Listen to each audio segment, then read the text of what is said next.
Hello students. So today's video session we are going to see what is a sparse matrix and how are we going to represent sparse matrix or rather implement sparse matrix using linked list. Okay, so that is what we are going to see. So last video session I think we have finished off with the double linked list and also we saw how to merge two double linked lists. All that program we have seen. So now let us see what exactly is a sparse matrix. Now all of us know what is a matrix, is it not? So what is a matrix? Any two-dimensional data object where you have some m rows and n columns, you call it as a matrix. This is a simple matrix where you have 2 rows and 3 columns. So you actually call it as a 2 cross 3 matrix. This is a matrix. What is a sparse matrix?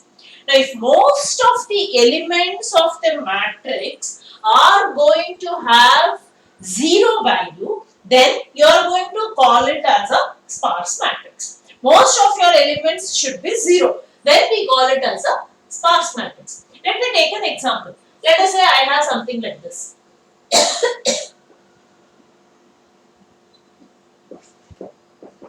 I am just taking an example 0. Let us say this row is completely 0 and then I have 0, 2, 6, 0 again. Any example. So this example indicates that it is a sparse matrix. If you observe here, it is a 4 cross 5 matrix, correct? You have 4 rows and 5 columns. But look at the number of zeros that are there in this matrix. The number of non-zero elements are very less. 1, 2, 3, 4, 5, 6. You have 6 elements. You out of 20 elements, you have just 6 elements which are non-zero. All other elements are 0. That means matrix wherein you are going to have most of the elements of the matrix are going to have a 0 value. Then you call such a matrix as a sparse matrix. 1 or 2 0 we don't call, okay. But if most of the elements of the matrix as in this example are non-zero or rather 0, then you call it as a sparse matrix. Okay. Now, the next thing that we are going to see is how can you represent or how can you store this sparse matrix. Sparse matrix representation can be done in two different ways. How can we represent sparse matrix? There are two ways in which you can do. One is I make use of our array. You can use an array in order to store the sparse matrix. We can also represent sparse matrix using a linked list. When I say linked list, let us use a single linked list. To be precise, I will say let me use a singly linked list. So we have learned what is a singly linked list, and I will also give you all a brief details on how you can try to represent a sparse matrix using array, how you can try to represent a sparse matrix using single linked list. Okay.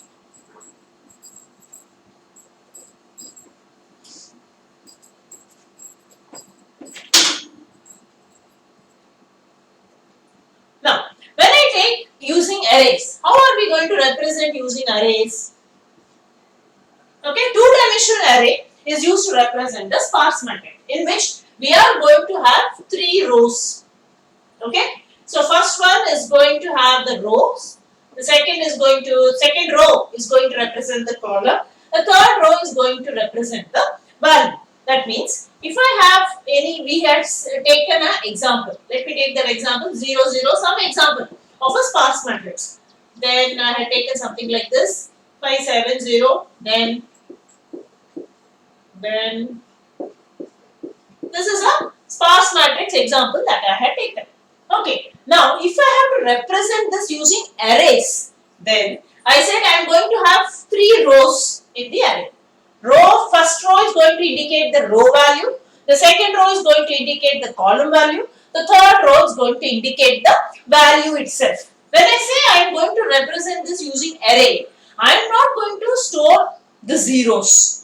For me, zeros are of not any importance. Okay, we want to store only the non-zero values because that only makes sense. Zeros doesn't make any sense at all.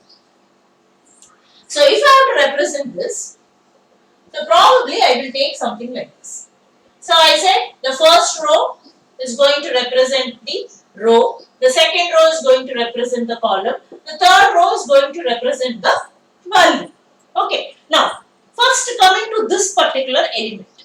This is an array, alright, two-dimensional array or normal array. So how are we going to store this using arrays? What we have seen.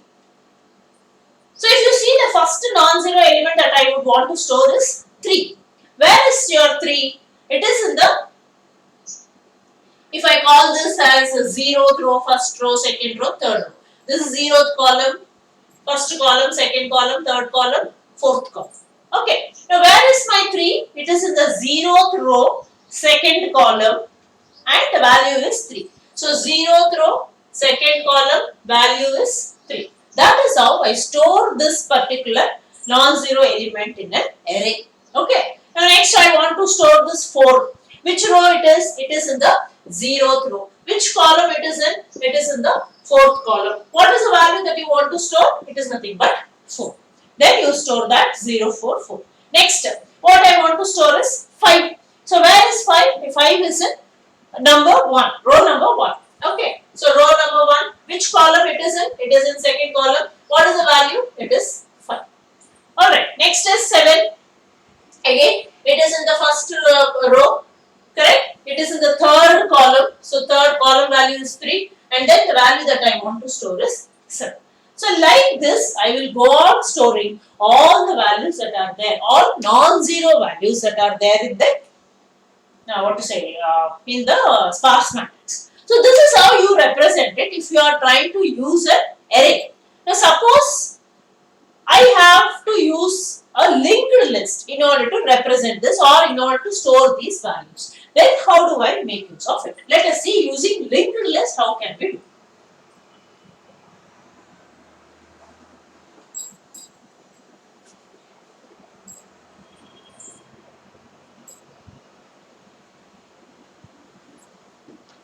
Okay. So in linked list, I am going to take every node is going to have 4 fields.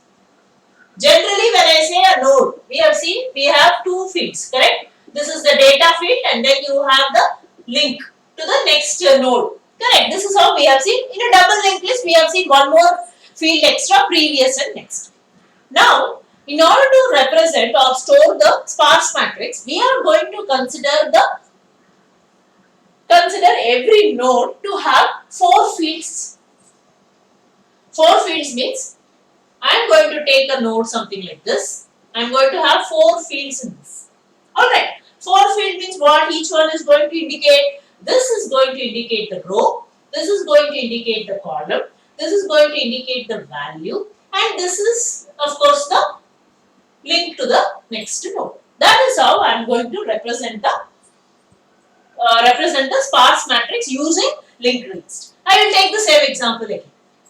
Let me take, I had taken 0, 0, 3, 0, 4, 0, 0, 5, 7, 0 and then the third row was completely 0 and then we had 0, 2, 6, whatever, any value where it should represent, this is my sparse matrix. How do I represent it using linked list? So my linked list is going to contain, every node is going to contain 4 fields, correct? So let us say the first node. The first node is going to contain row, column, value and link. And again I am telling you, I am interested only in storing the non-zero values. I am not interested to store the zeros. Okay, which is the first non-zero value? We have 3. How do I store that? What is the row value? 0. This is in 0th row, first row, second row, third row. 0th column, first column, second column, third column, fourth column. Okay, so 0 is the column value, row value, sorry. Column is 2. What is the value? Value is 3 and this becomes the link to the next node. Okay, again here every node is going to have 4 fields. Next value that I want to store is 4. 4 is in the 0th row, 4th column. What is the value? 4 itself and then link to the next node. Okay, again 4 fields. So what is the next value that I want to store? 5. 5 is in which row? 5 is in first row. Which column? Second column. What is the value? 5. Again, that will act as a link to the next node. So like this, I will go on storing all the non-zero values in the linked list. So this is how we try to represent what we saw till now. What is the sparse matrix? Alright. So then what are the different ways of representing the sparse matrix? One is using array, the other one is using the linked list. So we took an example of how we can store it in an array. We also saw how you can represent this sparse matrix using linked list. Now we are more interested to implement sparse matrix using linked list, and because in our syllabus also we have to show how we can represent linked sparse matrix using a linked list. Now let us see a simple program for considering all these things in representing a linked list. Alright.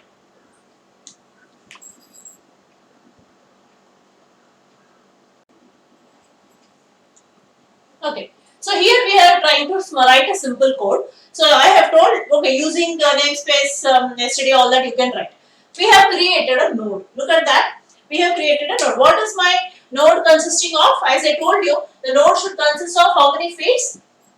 It should consist of 4 fields. The first is going to contain we should store the row position, column position, the value and the link to the next node. This is what we have designed our node as. The same thing I have tried to declare here. Look at the node we have defined. We have 4 fields rather.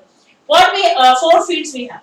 First is value, then we are representing, we are storing the row position, we are storing the column position, and then we have a link to the next node. Alright, so that is what I have shown you now as an example. The same thing I have considered.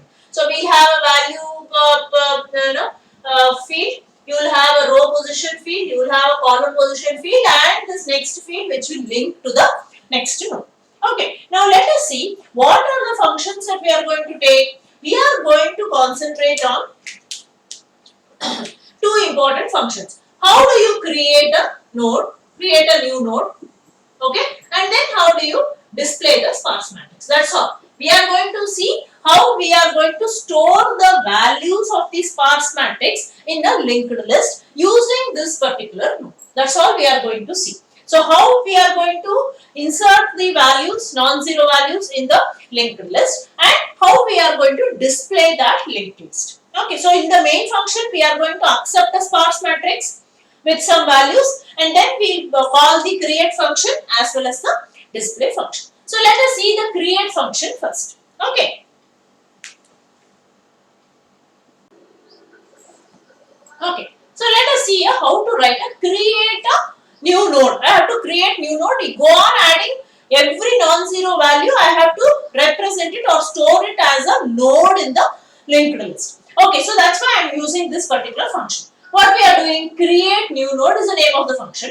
What all we are accepting? Start, int, non-zero element, whatever is the non-zero element, row index and the column index. This much values you need in order to store that particular value in a particular node. What we are doing? We are taking 2 important pointers, temp and r. Okay. Now, I already have defined a start pointer also. Okay. Now, first initially to what we are doing, we are saying temp is equal to start. That means, I have a node, so 4 fields I have, start is here. Okay. Then, I am initializing this with temp. If temp is null, that means if start is null, correct? When it will be null? When you don't have any nodes at all. When the list is empty, our start is going to be null. So that means whatever new node you are going to add, that itself will be the first node.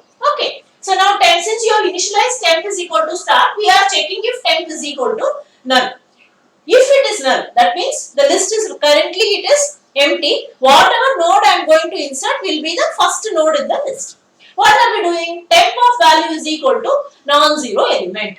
So we are calling this function from the main function. So when you call, you should be supplying all these parameters to the, you have to supply them as parameters you call this particular function from the main function. Okay, temp of value is equal to non-zero element. This non-zero element will be passed already from there. So I am going to store the non-zero element in temp of value. Temp of row position is equal to row index. I am also passing which row, which column that value is there. Okay, so row index, let us say 0th row, and then column position is equal to column index, let us say it is in the first column. So 0th row, first column, my value 2 is there, which I am trying to store in this particular node. Temp of next is equal to null. That means this is the only node, so temp of next is equal to null. Start is equal to temp. That means this is the first node that you have put in. So that star will now point to the first node. This much if the list is empty. Else what? List is not empty. So I already have some elements. Let us say I have one more node here. 4 fields are there. 3, 1, 2, and then I have none. Second node is also there. So list is 2 nodes are there. So list is not empty. So if the list is not empty, then what should I do? How should I go about? Let us see.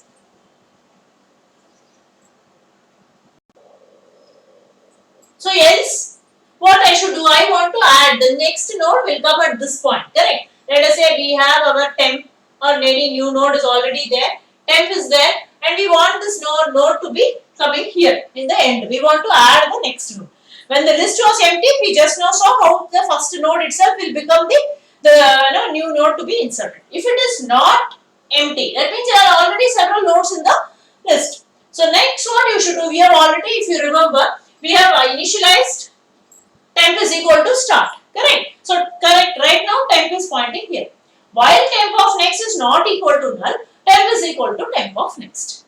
Okay, so is it next, temp of next is what? It is pointing to the next element. It is not null. So condition is satisfied. So you will come here. Temp is equal to temp of next. Now this will become the temp.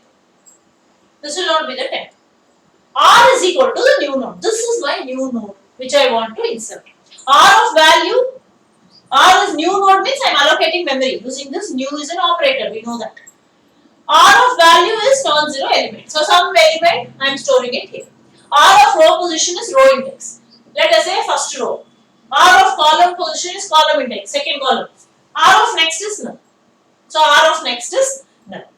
Now, when I come out of this while loop, my temp is this node. Okay. I have to now put this node here at the end, insertion at the end. What will I write? Temp of next is equal to R. Which is my temp? This is my temp. Temp of next is this, is equal to R. Alright? Temp of next is equal, R of next is equal to null. We have already made that as null.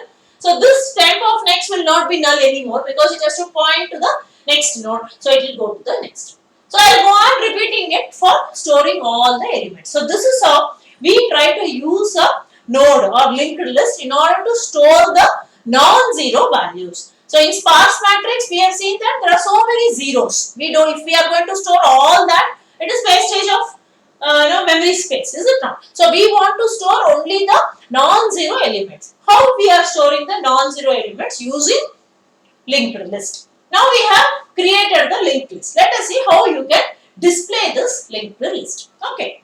Let us see one code for that. So how do we print this? Let us see a simple function.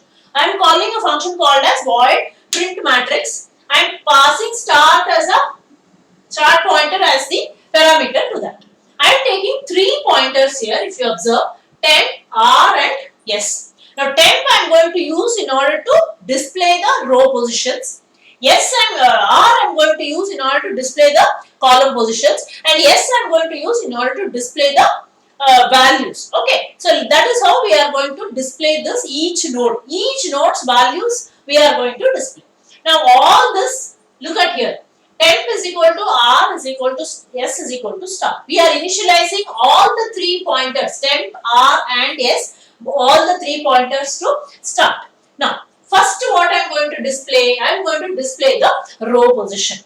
So while temp is not equal to null, temp is a pointer which is used only to display the row values or the row positions. Alright. So while temp is not equal to null, I am going to display temp position. That means we have a node here like this. Like that we have some nodes. Okay. So as I told you, we have value, we have row position, we have column position. Again we have value, we have row position, we have column position. Temp I am using only to display the row positions. Okay. So why temp is not equal to none? This is my temp because we have initialized temp to start. All the 3 pointers are initialized. Let us take up first one, temp. Temp is initialized to start. Then but temp is not equal to null. Is temp equal to null? No, it is pointing to the next element. So what you are going to do? See out temp of row position. What is the row position of the first node? Something 0, whatever is the value. Then temp is equal to temp of next. So it will go temp is equal to temp of next. This will become temp now. Again I will go back. Temp is not null. So let us assume we have one more node. So temp is not null. Again I will display temp of row position. What is temp of row position? Maybe something 1 is there. Like that. Then again temp is equal to like that. It will go on. After that, once your temp reaches the last node, null, it will come out of the value. Next what you are doing, so how my output will look? First I will display row position. So 0, 1, 0, 1, 1. These are my row positions of all the nodes. I have displayed that. Next I come, I display the column positions. Okay, next. So for that I am using R. R as a pointer. Same logic, but instead of using temp, I am using R. So while R is not equal to null, I am going to display the column positions. What is the column position of each node? So it may be 2, it may be 3, 1, 0, something like that. You go on displaying the column position. R is equal to R of next. After displaying column position, I am going to display the values. So here after this, I will write cout values. I am going to make use of the pointer called as yes. Okay, I have used yes here. So while yes is not equal to null, display yes of column position. Yes is equal to yes of next. So I will go on displaying whatever values are stored, non-zero values I will display. So this is how we try to display the matrix. Okay. So in the main function, we have to accept the sparse matrix and then call create function as well as this print matrix function. So I will also, this program is not there as lab cycle, it is not there. But still I will share this program. Probably if you have time, you can try and execute this program also. You can just try. But in the theory it is there. So you should know how it has to be implemented using linked list. That's why I have done this. Alright, so this completes our session on sparse matrix and its representation. I will see you all in the next session. Thank you.